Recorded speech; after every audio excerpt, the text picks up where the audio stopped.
novembril 2012 algatas Lääne maavanem Neeme Suur maakonnaplaneeringu teemaplaneeringu Riisipere-Haapsalu-Rohuküla raudteetrassi koridori asukoha määramine.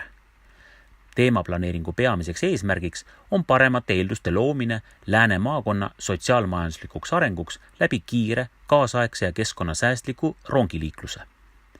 Teemaplaneeringu alaks on Riisipere-Haapsalu-Rohuküla raudtee toimimiseks vajalik maa-ala Lääne-Nigula valla ja Haapsalu linna territooriumil. Raudteetrass kavandatakse rajada üherajalise raudteena koos vajalike jaamade, peatuskohtade ja juurde kuuluva toetava raudteetaristuga. Lääne maakonnas on planeeritud raudteetrassi pikkus umbes 49,5 kilomeetrit.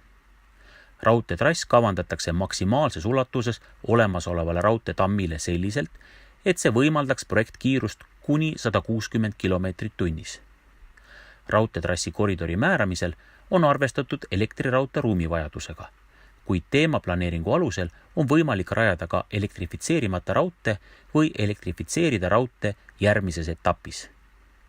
Maavanem kehtestas teemaplaneeringu 13. oktoobril 2017.